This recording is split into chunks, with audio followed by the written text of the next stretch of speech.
It's time to take command with former NFL tight end Logan Paulsen and former Commanders beat reporter Craig Hoffman. Take Command podcast from Odyssey Sports. I am Craig Hoffman. He is Logan Paulsen, back for another week of enthralling football talking. So, Logan, here's what we're going to do on the pod today. We're one topic. It's going to take the entire time. I love doing this every summer. Typically do it on the radio show at some point, but we're gonna do it here on the podcast. Confidence rankings. We're gonna start with the group that we are least confident in going into the season, and we will grow to the most confident of the following 9 position groups. This is how we're breaking it down. We got quarterback, running back, wide receiver, tight end, O-line on offense, D-line, linebackers, DBs. We're gonna lump the DBs together as a whole on defense, and then special teams is there as well. So we're going to start with the least. You got to stay tuned to see who we are the most confident in. But Logan, that's what we got. Position groups for the Commanders. Next week, by the way, we're going to go do something we did last year, our divisional position group rankings. So a lot of deep dives into kind of what's going on around the division over the next couple of weeks as well. But let's start with the group that we are least confident in going into the 2023 season. Logan, I think we're gonna have the same one. So I'm gonna do the old 1, 2, 3 here, and then we're gonna say it. Okay. 1, 2, 3. Offensive O-line? line. Oh, Yeah. I wasn't sure. Nice. Yeah, good. Yeah. All right. Good. Why is it O-line? So I think I like some of the moves they've done in the offseason. I like the idea of moving Cosme to guard. I think that's probably his more natural position. Like when we've talked about that a lot. Probably better guard. Great. I like Wiley. I think he did a good job for Kansas City last year. I think he knows EB. I think he knows the scheme. I like Gates a lot. I think he's a good player. I like the potential of Chris Paul and Sadiq Charles. We'll see what kind of happens there. And then Leno is a serviceable left tackle.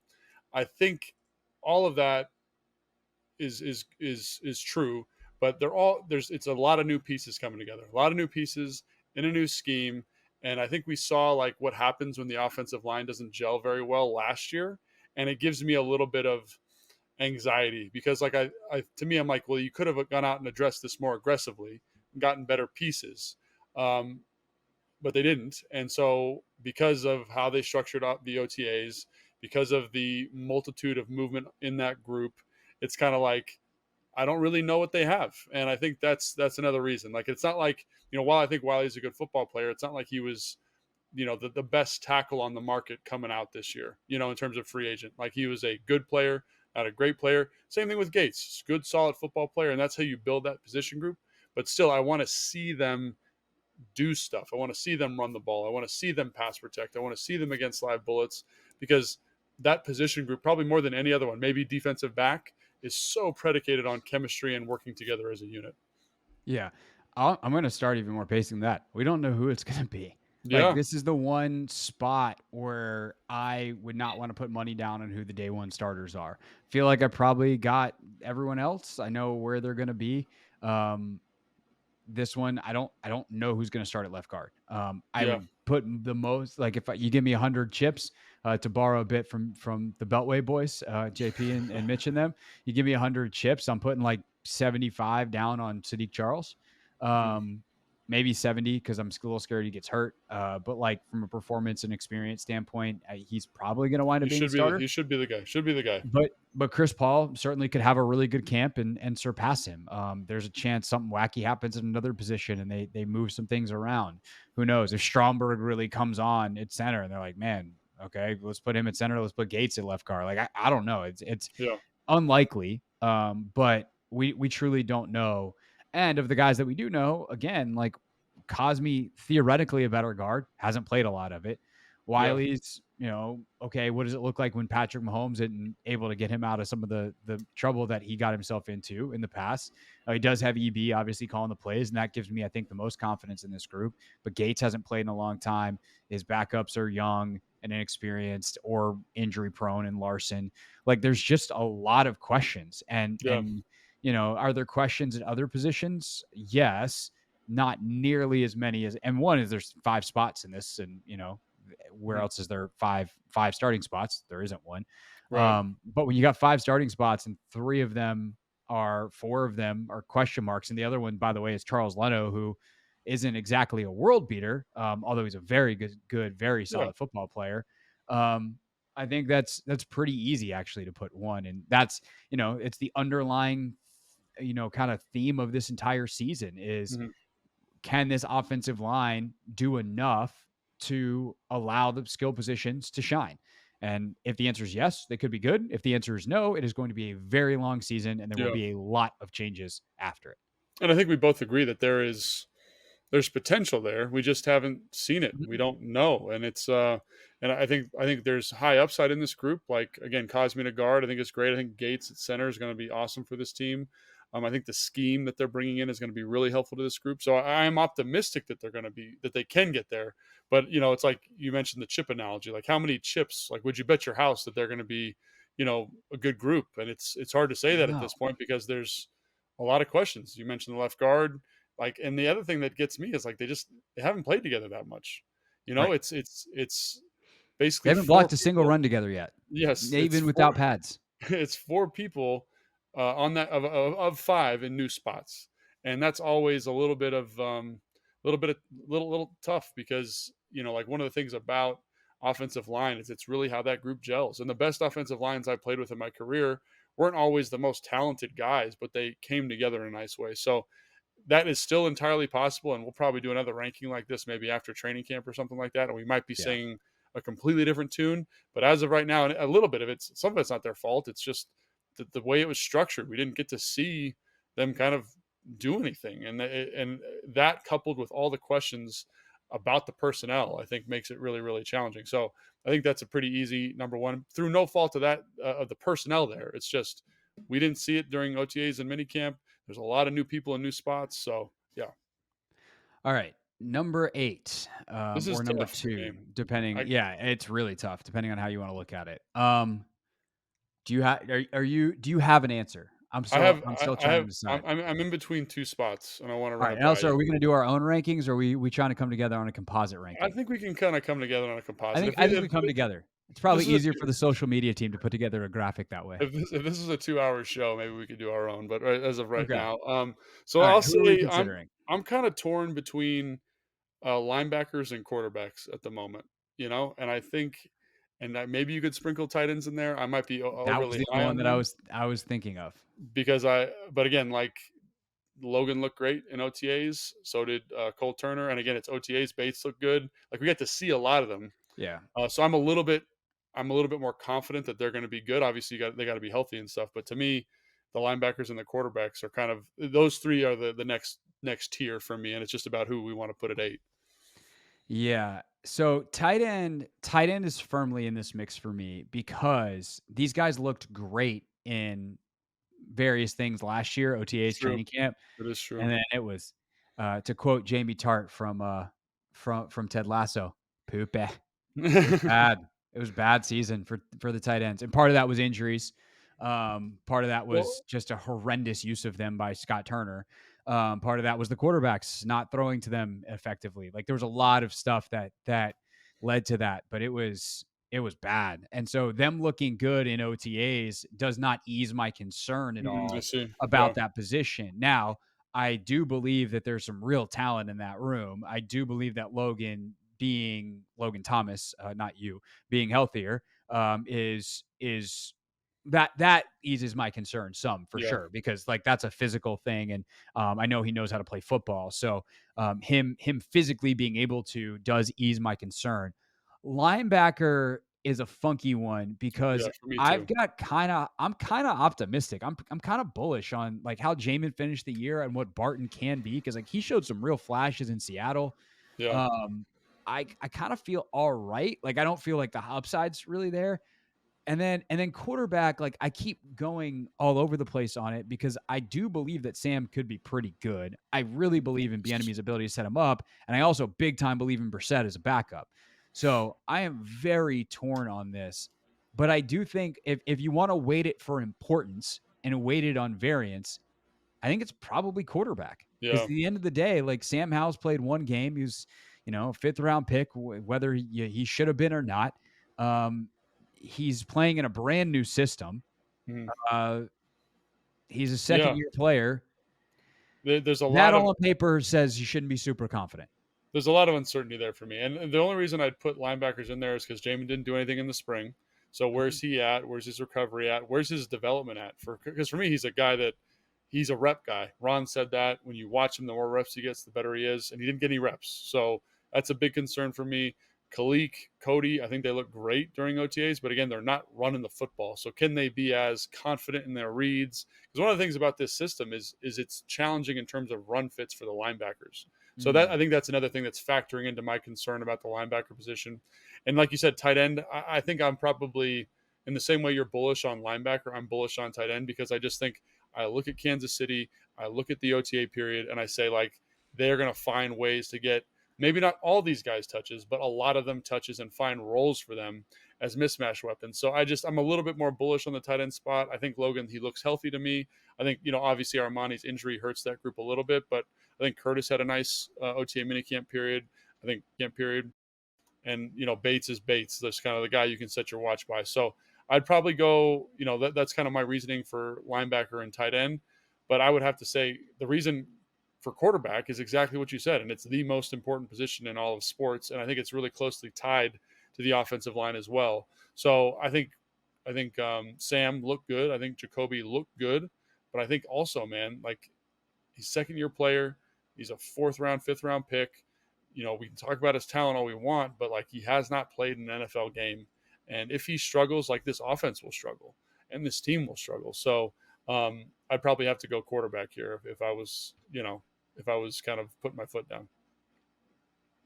I think you might have actually convinced me that it's linebacker. I'm okay with linebacker too. Like the run thing is massive, and we haven't seen any of those guys do it. They haven't gotten any reps in the spring. Yeah. It's in terms of it's a confidence thing. And, like, again, I'm a little bit more confident in what I've seen from Howell, just a little bit. But the linebackers, man, big questions there. Just from how they structured practice. And again, it kind of goes back to the O-line thing. It's not their fault. Like, I think we think Jamin's going to be better this year. I think we think Kalik's going to be better this year. I think we're relatively confident Cody Barton's going to improve. But a big part of what they do is they got to do both. And when you only have to do one thing in spring, you're going to look really good. You're going to look definitively good. So yeah. I'm bullish on what Jamin did at the end of last year. I'm bullish on what Barton can be. I'm less bullish on Kalik, but, like, that doesn't really affect it too much. But I do think the cohesiveness and everything, I think, and Jamin not getting the reps, I think we go linebacker. Okay. And I think the other thing to consider is, like, that group, I don't know how impactful they're going to be just generally, because I think you're going to see a lot of Quan Martin. You're going to see a lot of Cam Curl. You're going to see a lot of Percy maybe, or Forrest in that Buffalo nickel linebacker role. So how much are they actually playing? What is their impact? Yeah, that would actually push it back towards quarterbacks. Yeah, that's what I'm saying too, is, like, that to me in terms of impact, I'm more worried about the quarterback, because I think you can negate some of the linebacker stuff, because I think you've got such a deep secondary group. Okay. I'm leaving the final call with you. I'm going to go quarterback. Quarterback. All right. So the positives. But just to be clear, before someone rips our faces off, we like Sam Howell. We like Jacoby Brissett. But in terms of confidence, I think we have to be somewhat cautious, just because he hasn't played. You know what I mean? He hasn't played an NFL game. He's played one NFL game. And he looked good in spring, but I just need more information there. And once I get more information, I can get more confident. But right now, the uncertainty of it, I think, is very high. And I do think that, like, some of the times that, I think EB is to me, like, the settling force a little bit on that. I totally agree. But there's times EB wanted to rip Sam's head off in OTAs because he couldn't get the things lined up right and some of the details. And, like, that's part of being a young player. And by the way, once you get into game planning and you're not going against the same defense every day and you go, oh my God, now we got different fronts. How do I target this run? Oh, the coverage is going to be dropping from a different, place, different personnel that does special things because you're playing a Seattle with a Jamal Adams or whatever, pick your special DB. I don't know why he's that's a weird one. Good for 2 years. He hasn't played in 2 years, but sure. You get that kind of player and you have to do things differently can Sam make those week-to-week adjustments that you have to make as a pro? We just don't know. So, all right. That means ninth was offensive line, eighth is quarterback. And when you say that out loud, it makes sense why everyone's picking them to be like the 27th team in the league. But I think we're both like, this is all relative to each other. I think we both think that there is a definitive path for it to work out.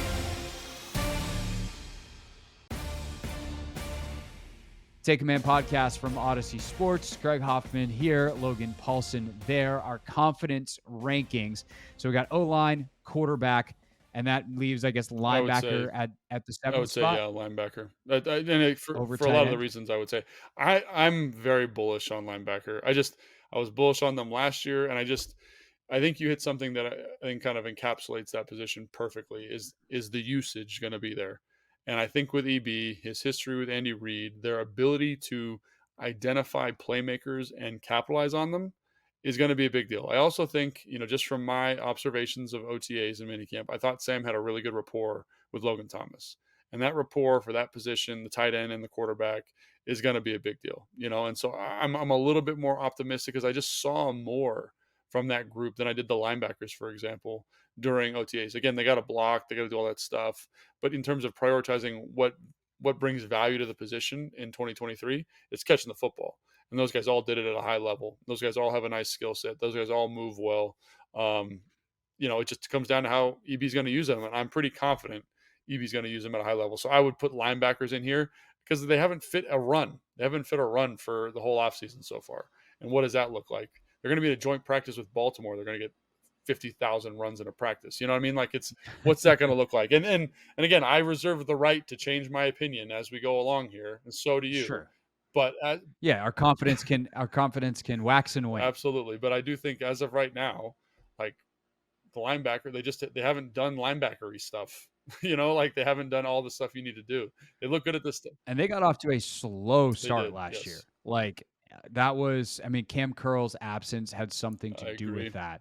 But remember when we were all wondering if Jamin Davis was going to make it through the season last year after the first 3-4 weeks, and Ron and Jack called him out publicly, and I kind of lost it on one of them or both of them on the radio and was like, what are you doing? And, I had to eat crow on that one because whether it was just a matter of getting some more reps or whether that focused and motivated him and they just knew their player, whatever happened, it worked. So it's couldn't argue with the results. By the end of the year, he's playing at a really high level. And also the comfortability, what happens now that he's calling it, if he is calling it. Cole Holcomb obviously exiting in the offseason, but he was gone for most of the season last year anyway due to injury. So I think the linebacker thing is interesting. On the tight end front, so we lock in number 7 linebacker. Does that mean right? I mean, yeah. I feel like 6 you got to get. I feel like 6 is tight end. Maybe running back gets considered here. I don't know what's kind of next on your list. I would say So to me, it's linebacker, right, and then running back, DB, tight end is. I'm really confident. So that what is that? So that's 6, you said. And so for me, we're now at 6. Yeah. So to me, the candidates here is we kind of slot one in. Who's the next one that we're considering? It'd be tight end, running back, DB. I feel like special teams would be in here too. Special teams spot potentially. Okay. I'm pretty confident in the running back, but I agree, and I think I'm higher on the DBs than you at the moment. But we'll see how it shakes out. So I would say I'd go special teams, and I'm very confident in Tress, very confident in Cheeseman. Joey Sly, had some difficulties last. He's a kicker. Yep. They come and go. They come and go. I'm really confident in Katzer as a coordinator.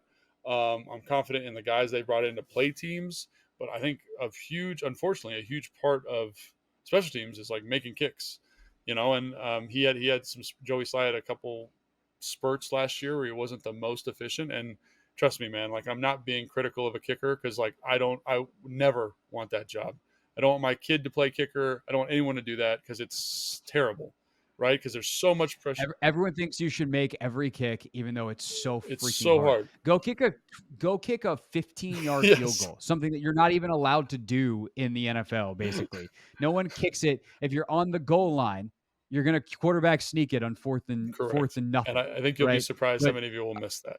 And by the way, actually, they don't even do 15s because it's a 7-yard snap. A 17-yard field goal, the shortest possible kick in the league. And write watch you your miss. percentage in the out of 10. Write your percentage in the comments. That would be fun. We should do that.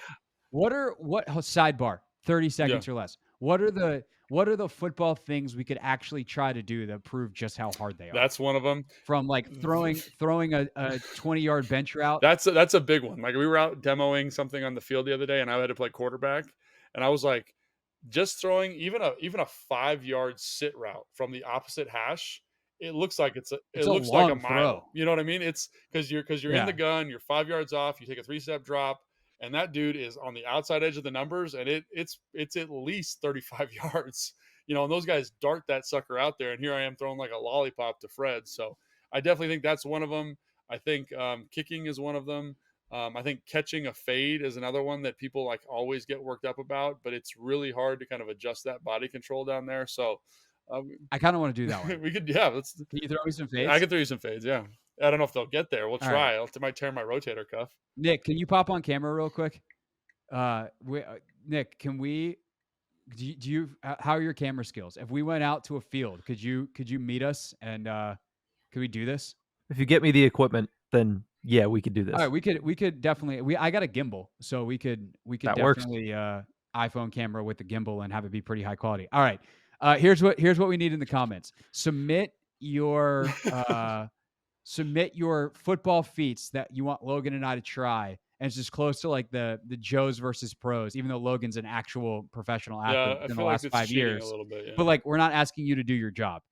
Oh, okay. Yeah. Yeah. Like outside of like, okay, yeah, you can play tight end and I'll try to throw you the out route. But we can see that. All right. Anyway, the point is special teams kicking hard. I'm okay with kicking above tight ends because the other thing too is the return game, specifically the punt return game. This has been that's a great point. That has been a non-factor since Steven Sims left, and he was a roller coaster of a returner because there was always a chance of fumbles, and that will cause you to lose your hair as a coach. So kickoff return game, I think with Gibson is got some potential, showed some last year. It's also just not a huge part of the game anymore. Punt return game, though, is with Dax Milne has been a complete non-factor. Like, okay, cool, he can catch it. And as you have said time and time again, like, you can do a lot worse than Dax Milne because he will catch it and he will not do it. But, like, could you please get some explosive plays out of that? Can you flip the field? Can you get out of some bad situations? Can you make good, better decisions? Because there were times last year where, he caught it, but maybe you shouldn't have. Those kinds of things. A little conservative for sure, which is probably how he was being coached, in fairness to Dax.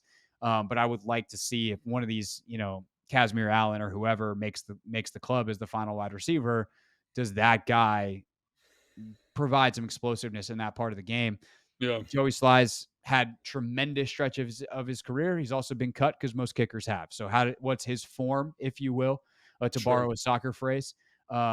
Tress is Tress. Cheese is a fantastic snapper. Great. And they've got some guys on the roster, young guys who could potentially return kicks, but we haven't seen them do it yet. Yeah. So and you feel good about kick coverage, with Reeves and company. So that's nice. Yeah. I mean, it's a very solid group, but I think there's a couple just little question marks, and that's why they're towards the middle. Yeah, they're like the fifth group. Okay. So I think they're sixth actually, unless we're putting tight ends below. So what's the order? Can we get a recap on the order? I just want to so ninth is O-line. O-line, 8th is quarterback, 7th is what do we say? Linebacker. 6th is special teams. Okay. And now we're top 5. I would say here tight ends has to be. And for all the reasons we said. Like, I'm confident in the usage pattern. I think OTAs and minicamp, they all look great. And I think EB's going to big brain this thing and make them a big part of this offense. Can I ask you a X's and O's technical question? Yes. How the bleep did they get Travis Kelce open so often? Like joking, but not, because, he was, and I guess really the question I want to ask you is how much of that is Travis Kelce and how much of that is scheme? So it's a really good question. I think scheme's a big part of it. Like, he's your number one receiver. You're going to find ways to get him touches. They use motion. Great. They utilize motion in a high level to get him the football. The other thing that he does really well that I undervalued, honestly, until I went to tight end university and talked to him, until I watched every single one of his catches from the last 2 years. This was like 3 weeks ago. He is a very smart football player when it comes to identifying coverages and feeling space and understand how the concept is working to get him open. He does that at a very, very high level while also having enough twitch and suddenness to kind of create in short area and like those kind of 3rd and 5 choice-ish type routes. So and that's another reason when I went back and watched all of Travis Kelce's targets, I thought, what is Logan Thomas's superpower? It's the fact that he played quarterback. He's got a great feel for zones. He understands coverages at a high level. And that, I think there's a lot of corollary there between those two guys. Now, you got to get the game plan touches in. You got to get the scheme open. You got to have the relationship between the quarterback and Kelce and Patrick Mahomes. That's a huge part of it, right? Because one of the things they do, like Travis Kelce will just dead stop on a route, and Mahomes just knows he's going to do it, and the ball's there. And so that relationship's huge. And again, allowing him to be instinctive, allowing him to kind of be this really dynamic thinker of football is a big part of why he's successful. And that takes a very confident coordinator and coach to encourage that. And I think we saw a little bit of that, like, just a light seasoning of that during OTAs for Logan. Again, it's not the same level as Travis Kelce, but again, that's one of the reasons why I'm really optimistic about that group transcending, because of after watching all those touches for Travis, I'm like, Logan's not bad at these things. He's not at Travis Kelce level, but he's not bad at it. So I think there's definitely something there that it kind of informs a more positive role for the tight end. Yeah, and it obviously will be very interesting to see how Bieniemy schemes it, because Travis Kelce was the number 1 guy there. What happens now that his number 1, number 2, and maybe arguably number 3 guys are wide receivers? Like, how does the scheme change? Yeah, does he move pieces around?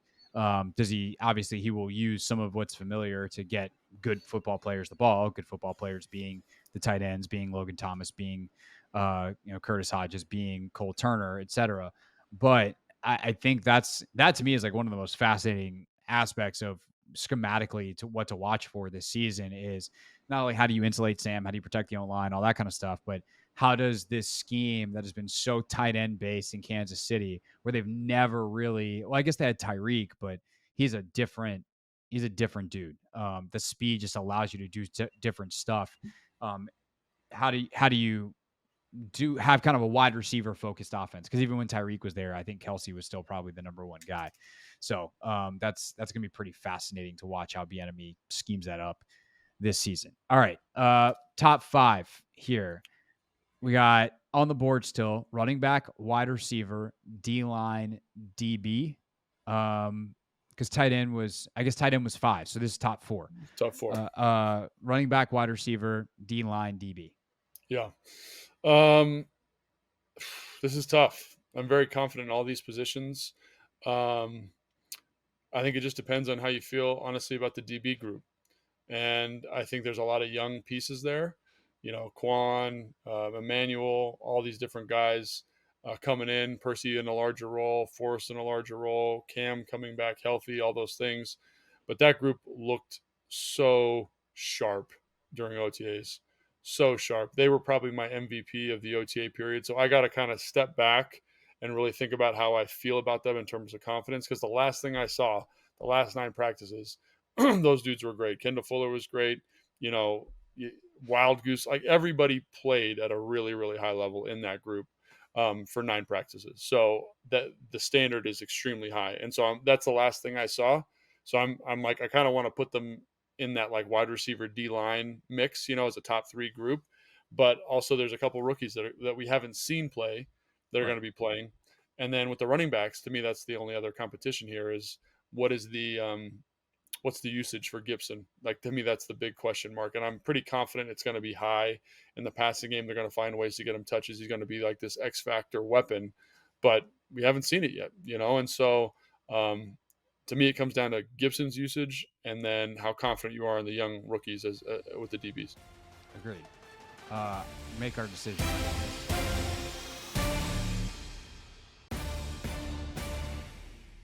Take a Man podcast from Odyssey Sports. I am Greg Hoffman. He is Logan Paulson. All right. before the break, running back, DB. Those are the two that we are considering for number 4. The winner, if you will, gets to be in the top 3, I think, with no surprise, with wide receivers and the D line. I tend to lean defensive backs a little less confident. Again, we're talking about like 8 out of 10 versus 8.5 out of 10 or something like that in Yeah. terms of confidence level. I feel really good about Emmanuel Forbes, as good as you can about a guy coming in. Obviously we know about the size questions in terms of his bulk and his strength. But his ball skills are just tremendous. His confidence, his mental makeup. And the thing that I think we learned in OTAs, um, that we had heard a little bit about, but the more you got to like hear about him and then see it, his recognition is off the charts. Mm-hmm. And he doesn't even know what he's doing yet because he hasn't played it. Actually, like he doesn't have any NFL file yet. He hasn't actually played an NFL game, and he's already got a great recognition of what defense or what offenses are trying to do to him and his group back there. And so if you take that, you take BSJ, you take Fuller, Quan, again, like he's a rookie, but I think they'll be able to kind of put him in the right role to let him succeed. They got the 3 other guys. I think I think the other thing that makes me more worried about them, one, like the less interchangeability that we've seen the last couple of years. Like one guy misses and the drop off can be really significant. Running back, it's like, oh, they got to bring in Jonathan Williams off the practice squad. He'll be fine. Like there's that. And then we really don't know who the nickel is at this point still. It's, is it BSJ? Is it Kendall? Like, will they just basically play Buffalo guys there, whether it's Quan or, have him switch between like a Buffalo role and a regular role? Like, we don't know who that spot is. And they're just, as we talked about with O-line, there aren't a lot of spots where we actually don't know who the guy is. And while who's your left guard is an every snap problem and who's your nickel is not. The fact that we don't know, I think, makes it harder to put them in the top 3. So, as we're splitting hairs here, to me, that becomes a pretty defined hair to split. I think I'd put DBs 4th. Yeah, I think the thing that, and again, I'm fine with that, but I think the thing that gets me a little bit, I'm less concerned about, quite honestly, is the idea that they have bodies that can participate there now. You have Quan, who played nickel in college. You have BSJ, who played nickel. You have Cam, who's done that. You have all these different types of people. Percy's done that a little bit. Khaleke Hudson did that a little bit in OTAs and minicamp. So, like, there's just a lot of people that can fill in there, and I think they all did a good job. Again, maybe you go back to that defensive thing where, like, the safeties look so good because they didn't have to fit the run. The nickel looks so good because they didn't have to play the run. And I'm with that. I get that. And I'd probably say that's probably a better question, in terms of like where that group's at. But in terms of answering questions during OTAs, like, I don't know if they could have looked any better, quite frankly. Right. So, but I'll go with that. I get what you're saying. Like, there's a little bit of uncertainty about who's doing what. The safeties, and especially when it's, you talked earlier about how O-line and DB are the 2 position groups that reps together really matters. Yeah. And when you have all these pieces constantly moving in and out, there is a better chance that there's some miscommunication because you're not operating snap in, snap out with the same group of guys. And as they try during training camp to get all these guys different reps in different spots, do they get enough reps together in whatever combinations are actually going to be used on game day? I think that's just kind of par for the course in terms of the nature of the position, but it is a separator here compared to, I think they have 3 very solid running backs with fairly defined roles and by the way, depth behind them in case something goes sideways. Yeah, I agree. And I think what I'll give you here is that I think the only reason I would be comfortable putting the DBs behind, again, for all those reasons you mentioned, but also with the running backs, if you're saying that EB is going to expand their usage, and I think he will. I think we're pretty confident he's going to do that with the tight ends. Pretty confident he's going to do that with the backs. So I could definitely see that relationship there. So I'm with it 100%. So what is it? DB running back? Is that what we're going to do? Yeah. So running back then becomes 3rd, and I think there's a line there between them and the top 2 for sure. The thing with the running back that I think is interesting. So you have Robinson, who's kind of this bruiser. And I'll say this about running back even before I get into the specifics. We came out of last season thinking they're going to be this like run heavy team. Ron's going to go find, like, is he going to go hire Greg Roman and run the ball the highest percentage in the entire league. And I think it's pretty clear that they're not going to do that with Bieniemy, because that's not how he thinks about offense. And Bieniemy's got a ton of power and control over these things. I do think they'll run it more than they did in Kansas City. I also think that you have to think of the screen game and, to an extent, the quick game as an extension of the run game. It accomplishes similar things. So they will have a much more effective usage of that than they did previously under Turner. So I think all those things are good. But there is kind of the question of, like, what is the impact of this group? Is it a super heavy impact group, or is it kind of sitting in the background as an ancillary supportive piece? And some of that's going to come down to what you talked about, the usage of Antonio Gibson specifically. Is the screen game just going to be a monster part of their offense? And if so, is he the guy that's getting out into space? Yeah. How much do they use Robinson? And then you have the kid out of Kentucky, whose now name I'm Chris Chris. Rodriguez. Yes, thank you, Chris Rodriguez. I want to say Robinson, but I was like, nope, that's Brian. Nope, that's not right. Yeah. Chris Rodriguez, who has been compared in part because of where he was drafted and who he's going to be playing for, to Isaiah Pacheco, who is basically like, EB loves a third back who is a battering ram, who runs like someone stole something from him, and he is trying to chase them and beat them down with his body, like run them over as punishment. And that is who Chris Rodriguez is. That's who Isaiah Pacheco was. And Pacheco is ultimately the leading rusher for the Chiefs last year. I doubt that is going to happen, because Robinson can also do a lot of that. But I think they have like the right three guys, with the question mark to me being who's the pass pro guy. That is the one question I have for the running back position. Who is the best pass protector, and can they make enough advances in that that part of the game to get what they need out of that position? No, I totally agree with that. I think it's a really well balanced group. I think the Chris Rodriguez thing will be really interesting to see, to watch, because like he's not like a he needs shoulder pads and a helmet to look like to be good at what he's good at, so like that'll be interesting to see if he's ready for NFL stuff. The Gibson thing is interesting. And when you watch Kansas City's offense, it's not like the backs are like this huge offensive feature, like they catch a lot of checkdowns, they catch a lot of screens, they catch stuff in the red zone off of kind of design pick plays and things like that. So I look at that and I say to myself, like, they will be impactful, their role will expand, but it's, in terms of the personnel there, is it kind of a make or break? I don't know. I don't know. Running back in general has been devalued. But I think they've got three good football players there, and I think they've got an expanded role in the offense, and I think they are deserving of being in that third spot. Yeah. All right. So that leaves us with receivers, DBs. No, receivers D-line. I apologize. Yeah, there we go. Who is two, and then we leave our champion most confident for the end. This is tough. It's a really tough one.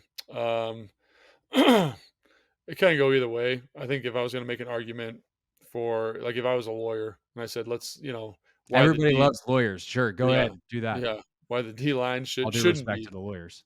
Yeah, why D line shouldn't be number two or shouldn't be number one. I'd say Chase Young's the biggest question mark there, in my opinion. I think that group is deep. I think it's athletic. I think they're uber talented. It's just about what is Chase Young. And I think even in terms of him, like, they're still going to be a good group, because they showed they can be a good group with James and Casey and FA rotating in there. John Ridgeway, Fedarian Mathis, the depth there is awesome. They're like perfect depth pieces, exactly what you want. And then you've got two of the best defensive tackles in the NFL, maybe the best tandem in the NFL. A top 15 edge rusher in Montez Sweat, and a guy who was a former second round pick in Chase. So there's not a lot there, but I think if there's one question about that group, it's probably Chase Young. I think you would just explain why they're number one, which is the biggest question mark is the difference between them being like excellent and great, really good, versus really good versus great, versus wide receiver. They have had injury issues the last couple of years. Like Curtis, obviously 2 years ago. Jahan missed a bunch of time last year. Yeah. It's the nature of that position, because it's the position that does the most long sprinting. There tends to be a lot more hamstring issues, things like that, that get in the way. They are learning a new offense. They've got a new quarterback that they're relying on, who, by the way, we put 8th in these rankings. So I think there are more questions. And then you have the depth. Is this the year that with his college quarterback, De'Ami Brown finally comes through, who is the fifth guy, who is the sixth guy? Yeah. If that is something that you need, and can those guys step up if needed on a week where it's early December, one of those starter top three guys goes down.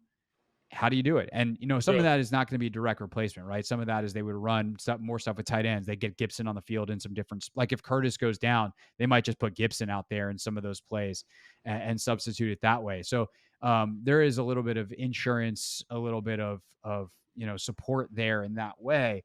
But I think that the nature of the position is more fickle, and I think the depth is stronger on the defensive line. That even if the former number 2 overall pick is not performing to a high level, um, James Smith-Williams was a starter last year, and he played Yeah. very, very well. Casey Toohill started in spots and played very well. They brought FA back. Like, it's a group that's played together. They are not reliant on another position in the same way that the receivers are reliant on the quarterback. Their depth is excellent, and they also have hyper elite talent, which is something the wide receiver position has with Terry, and maybe even Jahan. But I think there's so you talk about confidence that comes with like assuredness, and I Yeah. think the D line is the most sure thing that they have on this team.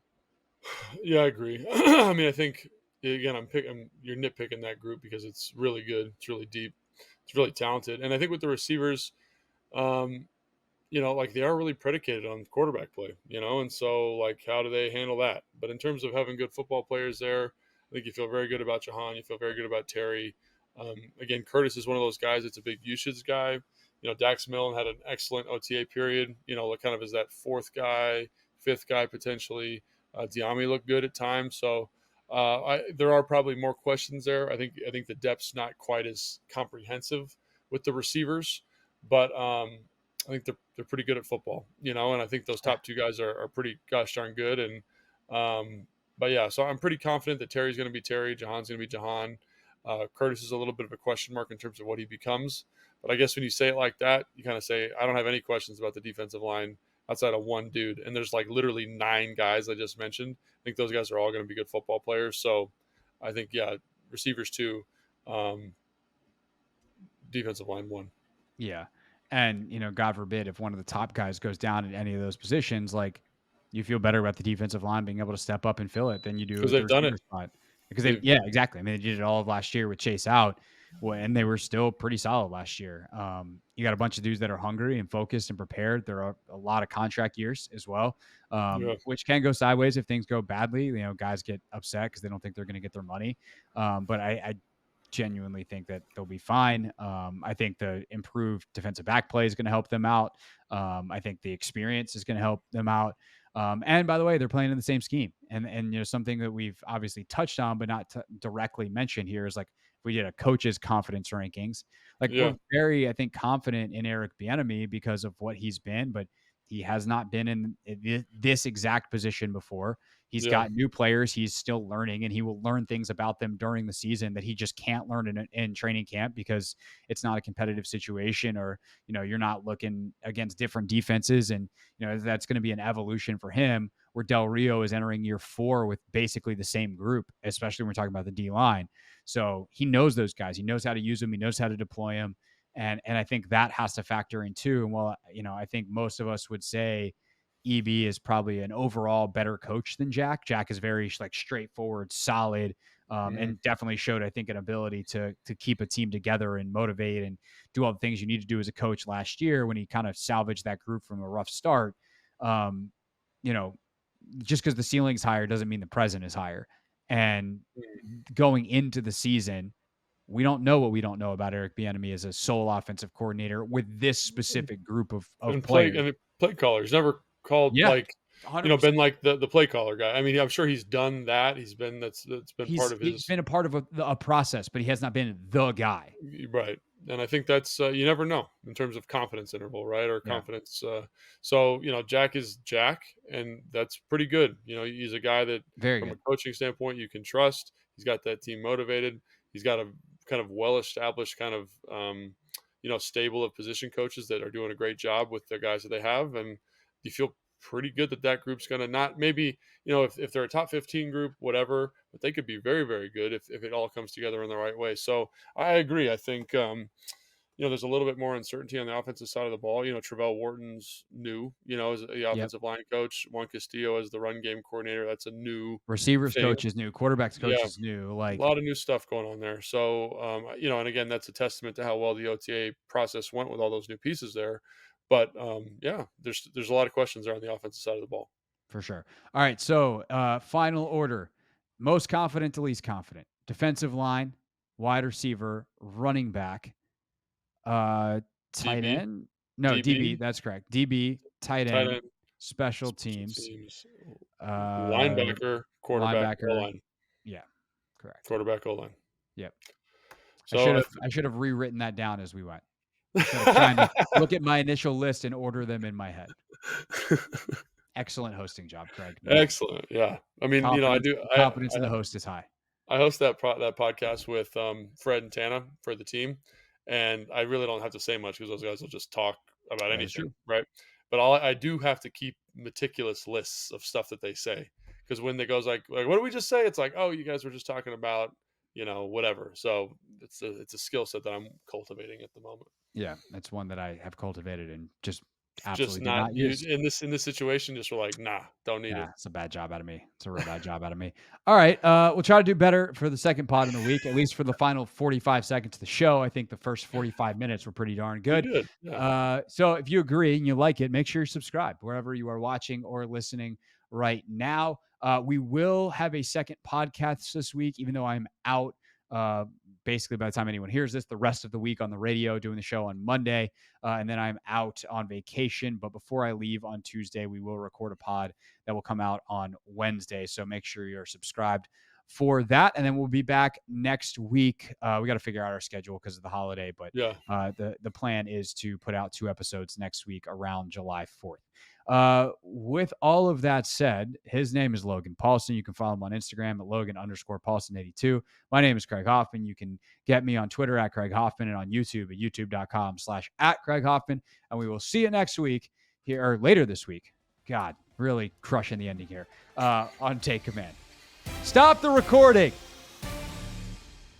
Thanks for watching this clip of Take Command. First, why don't you like it? It lets other people know that it was good, and then they should watch it too. And Logan, we have a new exclusive home for full episodes. We do. 1067 The Fans YouTube page. Go check it out and please subscribe. Yeah, do what Logan said. Do it. Very, very smart.